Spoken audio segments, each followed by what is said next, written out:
Hello मित्रों, स्वागत है आपका एक बार फिर से डीएलएस स्टडी पॉइंट पर। जैसा कि आपको पता है कि हमने बीएसटीसी का संपूर्ण कोर्स जो है शुरू किया है अपने इस चैनल पर, और रीजनिंग और इंग्लिश की क्लासें चल रही हैं। और आज हम आपके लिए लेके आ रहे हैं राजस्थान का इतिहास।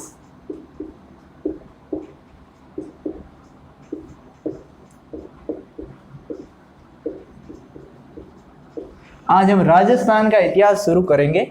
बीएसटीसी के एग्जाम में सामान्य ज्ञान के 50 सवाल आते हैं, यानी कि जीके के 50 सवाल आते हैं। प्रत्येक सवाल 3 नंबर का होता है, तो कुल 150 नंबर के सवाल बनते हैं। जीके के सवाल 150 नंबर के बनते हैं। तो जीके अपने आप में बहुत ही महत्वपूर्ण भूमिका निभाता है। अब जीके में इतिहास के बहुत सारे सवाल आते हैं, तो राजस्थान का इतिहास पढ़ना अपने आप में बहुत ही ज़्यादा महत्वपूर्ण हो जाता है। इसको विस्तार से पढ़ना पड़ता है और इससे बहुत सारे सवाल भी आते हैं। तो हम डिटेल में इसको पूरा कवर करेंगे, विस्तार से पढ़ेंगे। तो आइए शुरू कर लेते हैं। तो चलिए, आज हम अपना पहला टॉपिक शुरू करेंगे। जो प्रमुख राजवंश हैं राजस्थान के, उनको हम सबसे पहले डिस्कस करेंगे। अब प्रमुख राजवंश कौन कौन से हैं ये पढ़ने से पहले हम जो राजपूत हैं उनकी उत्पत्ति कैसे हुई, जो महान महान वंश हैं उनकी उत्पत्ति कैसे हुई, उसके बारे में थोड़ा जानेंगे। राजपूतों की उत्पत्ति, इसके बारे में अलग अलग विद्वानों ने अलग अलग मत दिए हैं। सबसे पहले यदि बात करें तो पृथ्वीराज रासो, जो कि चंद बरदाई द्वारा रचित हैं, उसके अनुसार, पृथ्वीराज रासो के अनुसार राजपूतों की जो उत्पत्ति हुई है वो अग्निकुंड से हुई है। इसमें यह वर्णित है कि भाई गुरु वशिष्ठ ने आबू पर्वत पर एक यज्ञ किया और उस यज्ञ से इन्होंने 4 जातियों को प्रकट किया, और ये 4 जातियां थी प्रतिहार, परमार, चालुक्य और चौहान। इन 4 जातियों को प्रकट किया, ये कहना है चंद्रबरदाई का, यानी कि पृथ्वीराज रासो में ये लिखा गया है। ये बहुत ही ज़्यादा महत्वपूर्ण फैक्ट है। कई बार इससे सवाल आया है कि 4 जातियां कौन कौन सी थी जिनका उल्लेख किया गया है पृथ्वीराज रासो में कि इनकी उत्पत्ति जो है वो अग्निकुंड से हुई है। तो प्रतिहार, परमार, चालुक्य और चौहान। अब नेक्स्ट एक विदेशी इतिहासकार हैं कर्नल जेम्स टॉड। इनका ये मानना है कि राजपूतों की जो उत्पत्ति हुई है वो शकों से हुई है। राजपूत जो है वो प्राचीन शकों के वंशज हैं।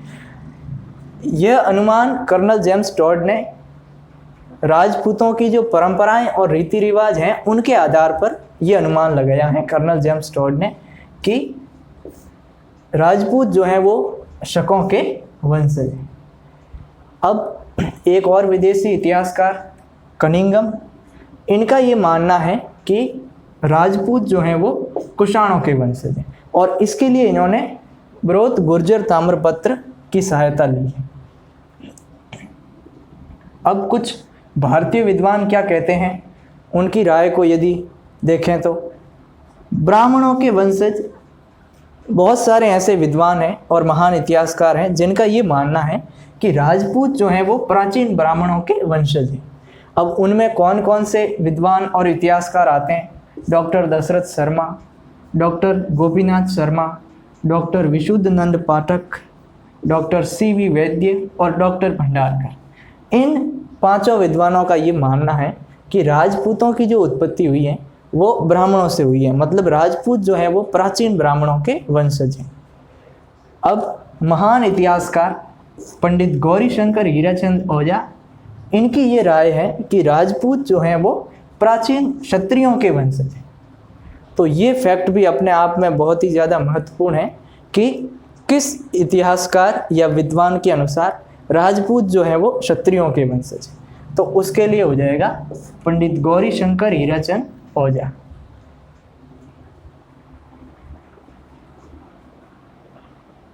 तो अब एक बार फटाफट वापस रिवाइज करते हैं। राजपूतों की उत्पत्ति के बारे में हम पढ़ रहे हैं और हमें इतने फैक्ट याद रखने हैं कि राजपूतों की जो उत्पत्ति है वो किस प्रकार से हुई और अलग अलग विद्वानों ने उनके बारे में क्या क्या कहा है। तो पृथ्वीराज रासो के अनुसार राजपूतों की उत्पत्ति अग्निकुंड से हुई है। वशिष्ठ गुरु वशिष्ठ ने आबू पर्वत पर यज्ञ किया और प्रतिहार, परमार, चालुक्य और चौहान 4 राजपूत जातियों को प्रकट किया। कर्नल जेम्स टॉड ने बताया कि राजपूतों की उत्पत्ति जो हुई है वो प्राचीन शकों से हुई है, शकों के ये वंशज है। कनिंघम का मानना है कि राजपूतों की उत्पत्ति कुषाणों से हुई है और भारतीय विद्वान Dasharath Sharma, doctor Gopinath Sharma, doctor Vishuddhanand Pathak, doctor CV वैद्य और डॉक्टर भंडारकर, इनका ये मानना है कि राजपूतों की जो उत्पत्ति हुई है वो ब्राह्मणों से हुई है। गौरी शंकर हीराचंद ओझा का मत है कि राजपूतों की उत्पत्ति प्राचीन क्षत्रियों से हुई है। राजपूत जो है वो क्षत्रियों के वंशज हैं। प्रमुख राजवंशों में हम सबसे पहले शुरुआत करेंगे चौहान वंश से। आज हम ये समझेंगे कि चौहान वंश की उत्पत्ति कैसे हुई और वो चौहान वंश जो है वो किस किस जगह पर चौहान वंश के शासकों ने शासन किया। तो सबसे पहले चौहान वंश की शुरुआत होती है एक जगह सांबर के आसपास बताई जाती है, सपादलक्स, और वहाँ पर एक व्यक्ति वासुदेव जो हैं लगभग 551 ईस्वी में चौहान वंश की स्थापना करता है और इसने अपनी जो कुलदेवी थी शाकंभरी माता, उसके मंदिर का निर्माण भी करवाया था। तो हमें ये याद रखना है कि चौहान वंश का जो संस्थापक है वो कौन है, वो वासुदेव है। और 551 ईस्वी के आसपास एक जगह है सपादलक्स, जो सांबर के आसपास का इलाका था, वहाँ पर वासुदेव जो है चौहान वंश की स्थापना करता है और अपनी कुलदेवी शाकंभरी माता के लिए मंदिर का निर्माण भी करवाता है। उसके बाद चौहान वंश आगे जाकर 2 भागों में विभाजित हो जाता है। एक शाखा अजमेर चली जाती है जहाँ पर एक बहुत ही प्रसिद्ध शासक हुए हैं अजय राज। अजय राज जो है अजमेर में चौहान वंश की स्थापना करते हैं। और दूसरी तरफ नाडोल में एक शासक हुए हैं लक्ष्मण, ये नाडोल में चौहान वंश की स्थापना करते हैं। अब ये दोनों शाखाएं भी आगे और भागों में विभाजित हो जाती हैं। जैसे ये जो अजमेर वाली शाखा है ये बहुत ही ज़्यादा महत्वपूर्ण है। महान महान शासक अजय राज, अर्णोराज, विग्रहराज चतुर्थ, पृथ्वीराज तृतीय, ये महान महान शासक अजमेर के जो चौहान हैं इस शाखा में हुए हैं। और पृथ्वीराज तृतीय के जो पुत्र हैं, जब पृथ्वीराज तृतीय पर मोहम्मद गौरी का आक्रमण हो जाता है और अजमेर पर गौरी का अधिकार हो जाता है, तो उस समय पृथ्वीराज तृतीय के पुत्र होते हैं गोविंद राज, वो रणथंबोर चले जाते हैं और वहाँ पर चौहान वंश की स्थापना करते हैं। तो रणथंबोर की जो शाखा है चौहानों की, वहाँ पर जो स्थापना करते हैं वो गोविंदराज करते हैं। अब ये नाडोल वाली शाखा आगे ये भी 2 भागों में विभाजित हो जाती है। बूंदी में देवी सिंह बूंदी में चौहान वंश की स्थापना करते हैं और जालोर में एक प्रसिद्ध शासक हुए हैं कीर्तिपाल। कीर्तिपाल जो है वो जालोर में चौहान वंश की स्थापना करते हैं। अब इस जालोर वाली शाखा में भी एक महत्वपूर्ण शासक हुए हैं कान्हड़देव, जिनके बारे में हम विस्तार से पढ़ेंगे। तो ये शाखा भी अपने आप में बहुत ही महत्वपूर्ण है। उसके बाद ये जालोर वाली शाखा और 2 भागों में विभाजित हो जाती हैं। सिरोही में राव लूंबा चौहान वंश की स्थापना करते हैं और सिवाना में कान्हड़देव के भतीजे सातल देव,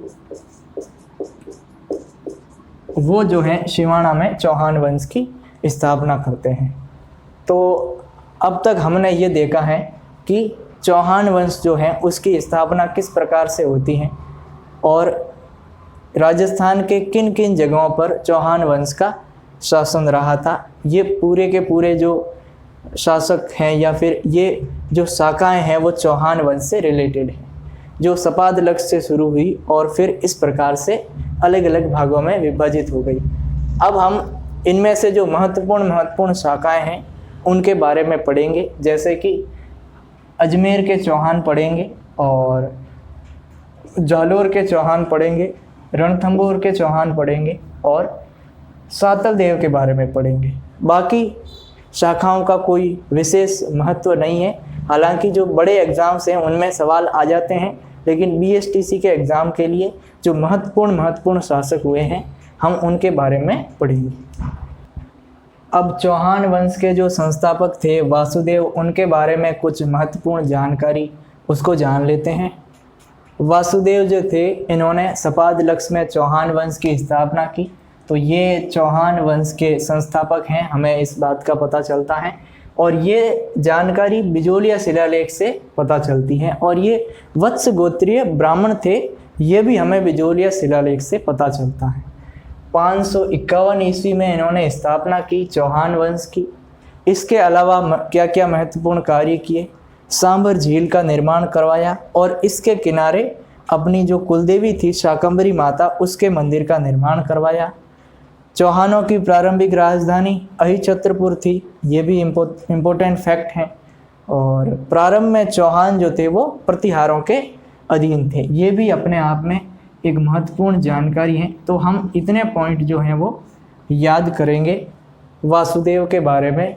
अब इसके बाद भी सपादलक्ष के जो चौहान हैं उनमें कुछ महत्वपूर्ण राजा हुए हैं, लेकिन बीएसटीसी के एग्ज़ाम को देखें तो उसमें उनसे सवाल आना बहुत ही उसके कम चांस हैं। तो हम इसके बाद अपना जो लेक्चर होगा उसमें हम अजमेर के जो चौहान हैं उनके बारे में पढ़ेंगे। अब इसके बाद यदि आप जानना चाहो तो इसके बाद शासक हुए हैं गुवक प्रथम, गुवक सेकंड, चंदनराज, वाकपति राज और सिंहराज। ये 4-5 शासक हुए हैं इसके बाद, जिनका ऐतिहासिक दृष्टि से कोई विशेष महत्व नहीं है। तो हम अब अपने अगले लेक्चर में अजमेर के जो चौहान हैं उनके बारे में पढ़ेंगे। इसको थोड़ा सा रिवाइज कर लेते हैं। चौहान वंश की स्थापना वासुदेव ने सपादलक्ष में की 551 ईस्वी में। ये वत्स गोत्रीय ब्राह्मण थे और ये जानकारी हमें बिजोलिया शिलालेख से पता चलती है। सांबर झील का इन्होंने निर्माण करवाया। अपनी जो कुलदेवी थी शाकंभरी माता के मंदिर का निर्माण करवाया। चौहानों की प्रारंभिक राजधानी अहिछत्रपुर थी और चौहान जो थे वो प्रतिहारों के अधीन थे प्रारंभ में, उसके बाद ये स्वतंत्र हुए हैं।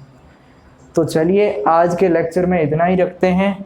यदि आपको ये लेक्चर अच्छा लगा हो तो लाइक कीजिएगा, शेयर कीजिएगा और हमारे चैनल को सब्सक्राइब कीजिएगा और जुड़े रहिए निरंतर हमारे चैनल के साथ, क्योंकि हम बीएसटीसी का जो संपूर्ण कोर्स हैं वो इस चैनल पर करने वाले हैं।